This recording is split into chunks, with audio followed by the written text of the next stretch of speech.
अंकुश एक बहुत ही गरीब घर का लड़का था। उसके पिता की पंचर लगाने की दुकान थी। अंकुश मैट्रिक कर रहा था। घर के हालात बहुत खराब थे और गांव में भी उन्हें कोई अपना ना कहता और कोई भी रिश्तेदार उन्हें अपने पास तक नहीं बैठाता था और अपने घर किसी भी खुशी में बुलाना भी पसंद नहीं करते थे। और बुलाते भी क्यों?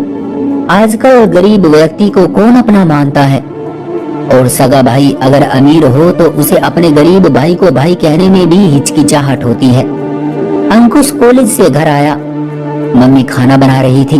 अंकुश बोला, मम्मी आज अंकल के बेटे की शादी है, हमें वहां नहीं जाना क्या? मम्मी बोली, बेटा हमको बुलाया ही नहीं उन्होंने। लेकिन मम्मी, क्यों नहीं बुलाया अंकल ने हमें? भला पूरे गांव को बुलाया है, बस हम ही को नहीं बुलाया है। अंकुश की मम्मी मुस्कुरा कर बोली, कोई बात नहीं बेटा, छोड़, वैसे भी हमें जाने की क्या जरूरत है।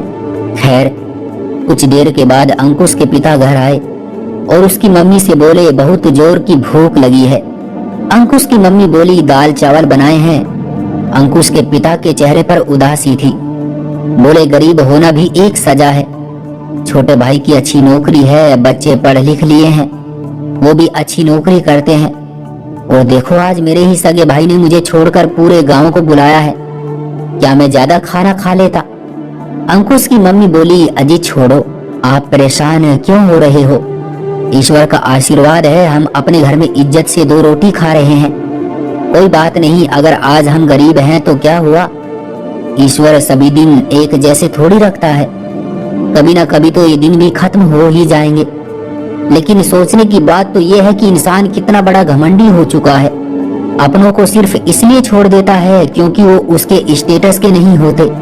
इंसान इतना भी नहीं सोचता कि जिस ईश्वर ने उसे दौलत दी है वो हमारे किए हुए बुरे कर्मों की वजह से वापस भी ले सकता है।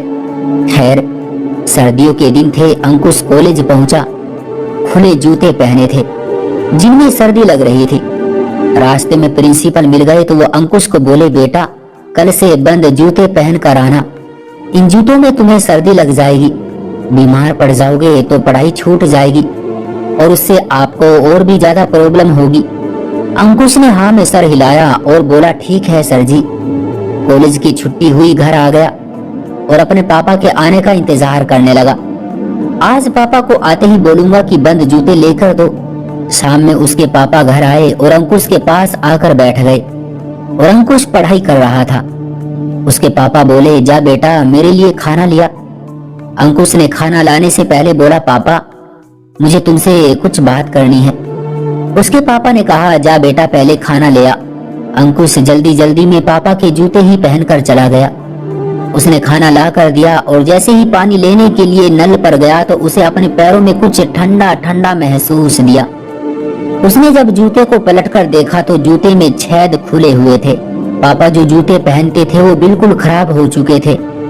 अंकुश ये देखकर बहुत ज्यादा उदास हो गया और सोच में पड़ गया, मेरे पापा इतनी मेहनत से काम करके पैसा कमाते हैं, हम सबका पेट भरते हैं और पापा के जूते देखो फटे हुए हैं। खैर अंकुश ने पापा को पानी दिया और पाँव की तरफ देखा तो नीचे पैरों में छोटे छोटे कुछ जख्म हो रहे थे। अंकुश बिना कुछ बोले किताब लेकर पढ़ाई करने बैठ गया। अंकुश के पापा बोले, अब बताओ क्या बात करनी थी? तो अंकुश मुस्कुरा कर बोला, पापा मैं खूब मेहनत करूंगा और हमारा भी अंकल लोगों की तरह बड़ा घर होगा। दिन गुजरते गए। अंकुश दिल लगाकर पढ़ने लगा, मगर कहते हैं अगर किसी को बर्बाद करना हो या तो उससे मोहब्बत करके बेवफा हो जाओ या फिर उसे नशे की लत पर लगा दो।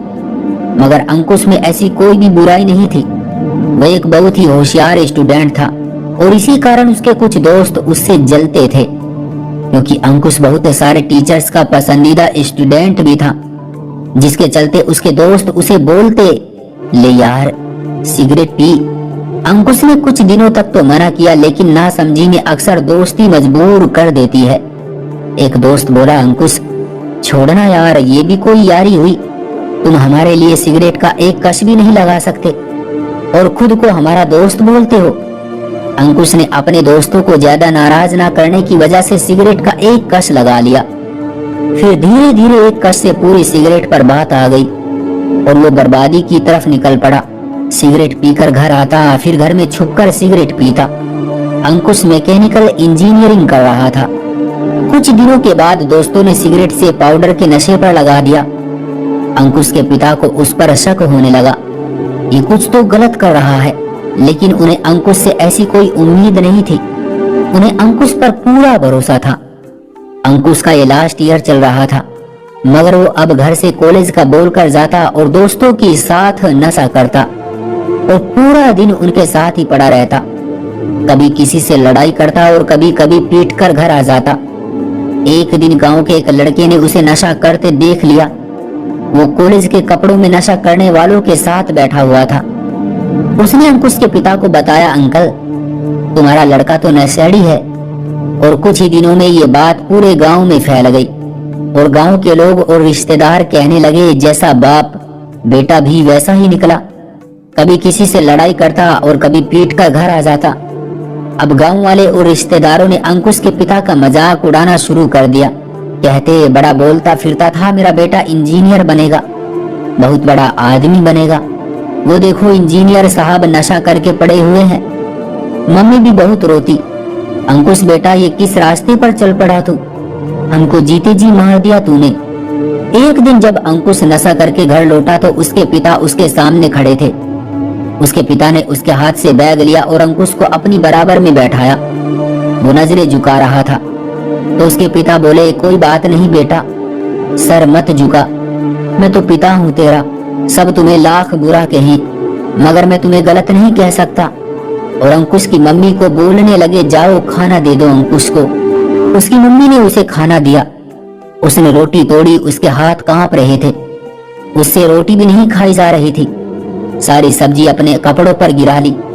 ये देखकर उसकी मम्मी सिसक सिसक कर रोने लगी और बोली, हाय ये मेरे बच्चे को क्या हो गया है, किन जालिमों ने उसके साथ ये किया है। उसकी मम्मी दीवार पर लगकर बैठ गई, आंखें आंसुओं से भीगी हुई थी और अंकुश की वो बातें याद करने लगी जो अंकुश अपनी मम्मी से अक्सर बोलता था। अंकुश कहता, मम्मी तुम परेशान मत हुआ करो, देखना मैं इंजीनियर बनकर एक अच्छी नौकरी करूंगा और जो रिश्तेदार आज हमें अपने पास तक नहीं बैठाते वो दौड़ दौड़ कर हमारे पास आया करेंगे। अंकुश की मम्मी अपनी जगह से उठी और अंकुश को गले से लगाया और बोलने लगी, बेटा एक तू ही तो हमारा सहारा था और आज तूने अपनी ऐसी हालत कर ली है कि देखा नहीं जाता। आज तुम्हें ही सहारे की जरूरत है। खैर कुछ देर के बाद अंकुश सो गया और फिर अगली सुबह उसकी आंख खुली। उसके पिता उसकी हालत देखकर सो नहीं पाए और सुबह उसे हाथ पकड़कर अपने पास बैठाया। उसको लगा कि पापा को सारी सच्चाई अब पता चल चुकी है, जो कि सच था। अंकुश के पिता कहने लगे, बेटा जब मेरे भाई ने मुझसे मुंह मोड़ा तो मैं उनसे कहता था कि जब मेरा बेटा कामयाब हो जाएगा तो देखना मैं तुम्हारे लिए नहीं रोया करूंगा। तुम्हारी मम्मी अनपढ़ है मगर तुम्हें लेकर उसके भी बहुत से सपने हैं। बोलती है मेरा बेटा जब इंजीनियर बन जाएगा और अच्छी नौकरी लग जाएगी तो हम तीर्थ यात्रा पर जाएंगे और जिस तरह से लोग अक्सर हमारी मदद करते हैं हम भी लोगों की ऐसे ही मदद करेंगे। मगर तुम तो अपनी मंजिल पूरी तरह ही भूल बैठे हो और पता नहीं किस रास्ते पर चल रहे हो जहाँ किसी के भी सपने नहीं पूरे होने वाले। अंकुश के पिता ने उसे बहुत ही प्यार से समझाया। अंकुश की आंखों में आंसू आ गए और उसके पिता अपने टूटे जूते पहनकर दुकान के लिए जाने को तैयार हो गए और कहने लगे, बेटा जब तक मेरे शरीर में सांस है तुम्हारे लिए सब कुछ करूंगा, जो मांगोगे ला कर दूंगा।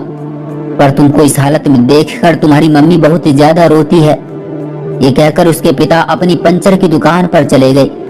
अंकुश रो रहा था और उसको अपने किए पर बहुत ज्यादा शर्मिंदगी महसूस हो रही थी। कहते हैं कि अगर नशे की लत लग जाए तो छोड़ना नामुमकिन होता है, लेकिन बात अगर खुद को बदलने की हो तो कोई भी काम नामुमकिन नहीं। इरादे मजबूत हों और अगर तुम दिल से कुछ करने की ठान लो तो यकीन मानो कामयाबी तुम्हारी गुलाम हो जाती है। अंकुश उठा जाकर माँ के गले लगा और उनके पैरों में पड़ गया और बोला, मम्मी मुझे माफ कर दो, मैं भटक गया था। अब ये तेरा बेटा जिंदगी में कोई गलत काम नहीं करेगा। मैं सारी बुराई और साथ साथ उन बुरे दोस्तों को भी छोड़ दूंगा और मेहनत करके अच्छी नौकरी हासिल करके तुम्हारा सर गर्व से ऊंचा करूंगा। अंकुश की मम्मी बोली, बेटा हमें कुछ नहीं चाहिए, बस मैं इतना चाहती हूँ कि तू अपने पैरों पर खड़ा हो जा। अंकुश फिर से कॉलेज जाने लगा। नशे की लत उसको बहुत ज्यादा परेशान करती थी, मगर वो जीतने की ठान चुका था। और जिंदगी में जिसको जीतना होता है उसको इस आग में तो जलना पड़ता है। उसका अंकल मोहल्ले वालों को बोलने लगा, सुना है नशेड़ी बड़े बड़े सपने देख रहा है, वो कभी भी सफल नहीं हो सकता, चाहे बात मुझसे लिखवा लो। जब अंकुश के पिता को ये पता लगा कि उसका भाई ऐसी ऐसी बातें बोलता है तो उन्हें बहुत दुख हुआ। खैर, अंकुश ने इंजीनियरिंग अच्छे नंबरों से पास कर ली, फिर नौकरी की खोज में घूमने लगा। अच्छी नौकरी मिलना भी कोई आसान काम नहीं था। एक बार फिर सब बोलने लगे थे कि उसके जैसे पढ़े लिखे पता नहीं कितने घूम रहे हैं, लेकिन जिन्हें कुछ करना होता है वे किसी चमत्कार या मौके का इंतजार नहीं करते। अपने पिता के साथ ही पंचर की दुकान पर जाने लगा, अपने पिता के साथ मेहनत से काम करता। अंकुश के पिता को अक्सर लोग बोलते, यार तेरा बेटा इतना पढ़ा लिखा है, उसे सब क्यों करा रहा है, उसे कहीं चपरासी की नौकरी पर ही लगा दे। मगर उसके पिता एक ही बात बोलते, जब भाग्य में नौकरी होगी तो मिल जाएगी। मगर कहते हैं ना, जब अच्छी नियत और माँ बाप के खातिर कोई काम पूरी मेहनत और शिद्दत से किया जाए तो ईश्वर भी आपका साथ देते हैं। और फिर ऐसा ही हुआ। अंकुश ने जापान की एक ऑटोमोबाइल कंपनी में ऑनलाइन अप्लाई किया हुआ था, तो एक दिन कंपनी की तरफ से एक ऑनलाइन इंटरव्यू का मेल आया, जिसे देखकर अंकुश की थोड़ी उम्मीद जागी। और 2 दिन के बाद एक भारी भरकम इंटरव्यू दिया तो कंपनी वालों ने उसे अपने पास बुलाने का फैसला अंकुश को बता दिया। अंकुश की तो दुनिया ही बदल गई थी, मगर अभी तक उसने किसी को कुछ नहीं बताया और अपना पेपर वर्क कंप्लीट कराने के लिए अपने कुछ पेपर कंपनी को भेज दिए। 10-15 दिन के बाद अंकुश का सारा पेपर वर्क पूरा हो गया और उसके बाद अंकुश अपने मम्मी पापा के गले लगा और उनको ये बहुत ही अच्छी खबर सुनाई। बोला, मम्मी पापा, ईश्वर ने आपकी मनोकामना पूरी कर दी, तुम्हारा बेटा 2 दिन बाद जापान जा रहा है। पहले तो उनको यकीन ही नहीं हुआ, मगर कुछ देर बाद जब उनको सारी बात बताई तो उसके मम्मी पापा की आंखों में आंसू आ गए, मगर आज ये आंसू खुशी के थे। अंकुश ने बोला, पापा बहुत सारी तैयारी करनी है। खैर, आज वो दिन भी आ गया।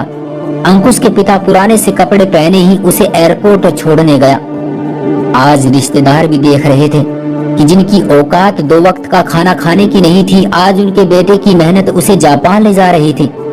एयरपोर्ट छोड़कर पापा घर आ गए। जापान कंपनी में पहुंचकर एक फाइनल इंटरव्यू और हुआ और भगवान की कृपा और मम्मी पापा के आशीर्वाद से नौकरी मिल गई। महीने के लाखों रुपए घर भेजने लगा। देखते ही देखते छोटे घर से बड़ा घर बना लिया। रिश्तेदार अपने हो गए। पापा का जो भाई खुशी हो या गम हमें पूछता ही नहीं था, अब दिन में घर के 4 चक्कर लगाता था। ईश्वर मेहनत का फल जरूर देते हैं। वो हर रोज दाल बनाने वाली माँ, जिसे लोग अनपढ़ बोलते थे, जो हर त्योहार को पुराने कपड़े पहनते थे, वो पंचर लगाकर पूरे दिन में 100-200 कमाने वाला बाप, आज उनके घर में नौकर काम कर रहे थे और रोज एक से एक खाना बनता है। मगर मेरे पिता ने अपने फटे हुए वो जूते आज भी संभाल कर रखे हैं, ताकि उन्हें अपने वो पुराने दिन हमेशा याद रहे और उनके दिमाग में घमंड कभी भी अपनी जगह न बना पाए।